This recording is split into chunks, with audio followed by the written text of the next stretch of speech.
Bonjour, bienvenue dans la série sur l'électrodynamique classique. Donc nous sommes toujours sur les conditions limites sur l'interface, sur une interface entre deux milieux. Nous avons vu les équations intégrales et la forme des deux premières équations intégrales pour le cas d'un petit cylindre sur l'interface. Et on en tire ainsi que les composantes normales de D et de B, donc si on prend les résultats que nous avions obtenus à la fin de la vidéo précédente, les composantes normales de D et de B, euh, de part et d'autre de l'interface, sont liées par les relations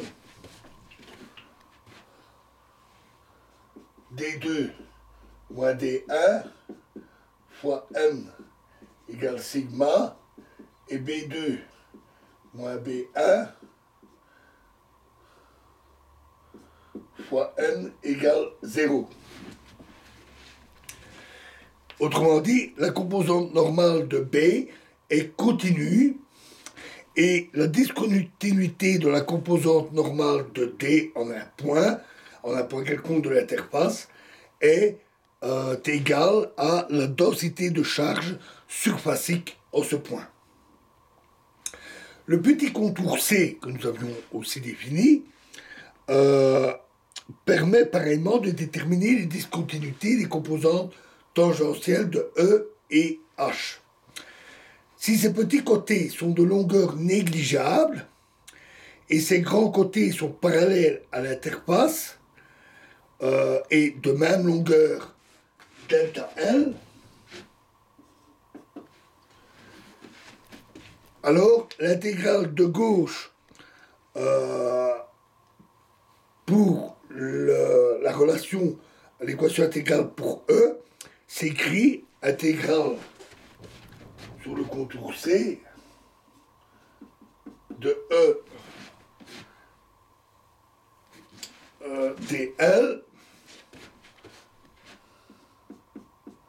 égale T croix M, où T c'est le petit normal à le vecteur normal à la boucle et M à la ligne de la petite surface de l'interface considérée, fois E2 moins E1 delta L.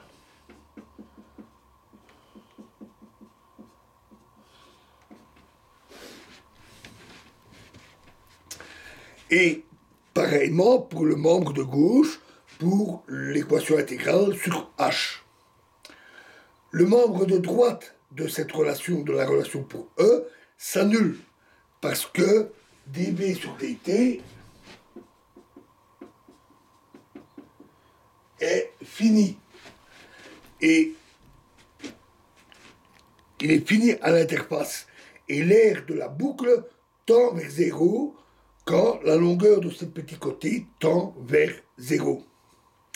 En revanche, si l'interface contient une densité de courant surfacique idéalisée K, le membre de droite de la relation pour H est différent de 0. L'intégrale de droite s'écrit alors intégrale sur S' de J plus dd sur dt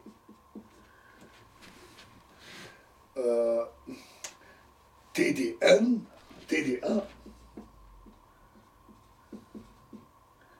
est égal à KT delta L.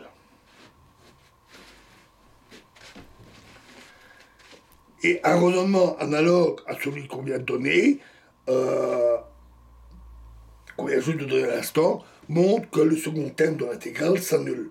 Les composantes tangentielles de E et de H de part et d'autre de l'interface sont donc liées par les relations N croix E2 moins E1 égale 0 et N croix B2 moins B1 est égal à K.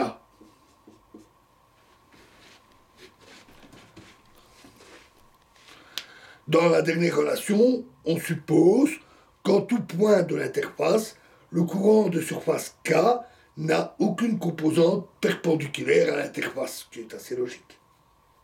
C'est un courant surfacique. La composante tangentielle de E est continue à la traversée de l'interface, tandis que la composante tangentielle de H subit, je me suis trompé, ici c'est H2, on a H1. La composante tangentielle de H subit une discontinuité égale à la densité de courant surfacique et vectoriellement parallèle à K croix M. Donc sur la surface. Alors, les équations de discontinuité permettent de résoudre les équations de Maxwell dans différentes régions d'espace, puis de relier les solutions trouvées afin d'obtenir le champ en tout point de l'espace. Étant entendu aussi qu'on peut relier les champs E et D et H et B à travers les équations constitutives, donc avec la permittivité et la perméabilité. Donc voilà pour le cas d'une interface entre deux milieux. Et dans la prochaine vidéo, nous terminerons cette partie initiale avant d'attaquer la résolution du problème précis, nous ferons quelques remarques sur les idéalisations en électromagnétisme. Je vous remercie.